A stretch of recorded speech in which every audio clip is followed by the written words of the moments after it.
I was in the middle of revitalizing a church, and of course, I told you my parents and family was estranged from me, and we were in the middle. I had a good friend who was the chairman of our board, and we exploded in this church, and we outgrew the mafia in the church. And people were getting saved left and right, and we were changing the Constitution and bylaws over, and he was helping me out so much. And I found out of the blue that my oldest brother had a couple days to live. My mom called me up and was not too nice and just said, just want to let you know your brother's going to die.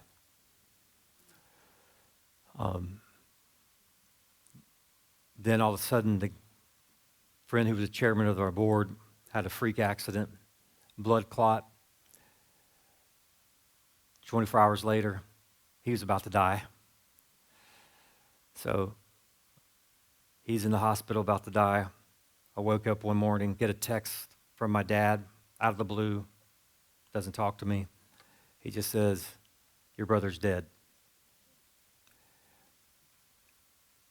About 18 hours later, my friend dies, leaves 2 teenage boys and a widow. Still close to them today. I went on a downhill spiral, man, like, wow. When that happened, I just shut down. And then people saw an opportunity to rise up, try and take back over a little bit. I probably didn't respond right. I didn't respond right. I was so mad. All I could see is my situation in front of my face. I started lashing out. I couldn't speak. I would cry when I speak. I didn't think of anybody else and their anxiety with the situation that the people I was leading. One day I was mowing the grass. I was in Indiana. It was where I pastored my life. I revitalized this church, and we lived on a golf course. I love golf, and we were on the 8th green, and I was mowing, had headphones on. I was so mad. I had opportunities all over to go pastor, and I'd come share it with my wife, and she'd say, I don't think God's releasing us. And why you have to bring in spirituality to this situation? Like, Lori, there's all these cool opportunities, then there's these hateful people. Get on board with this. And she kept saying, no, I don't think that one's it. I think we should stay. And I was mad. I was mad at her. I was mad at God. I was mad at the people. I had this plan finally to move far away and own a business and never talk to anybody again. I had headphones on. I'm mowing the grass. I was listening to Shane and Shane. I will wait on you.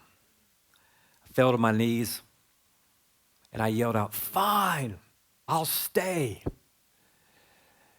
There's 3 guys putting on the green. They came off the green.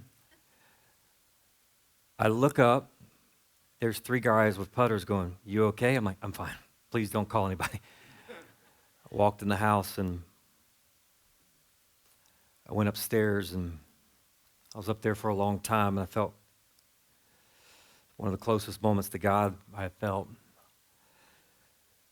And he gave me this statement in my life that out of Isaiah when he was on trial. The Bible says that he uttered not a word. And he said to me in that moment, full surrender equals no defense. Full surrender equals no defense. And that day, I fully surrendered,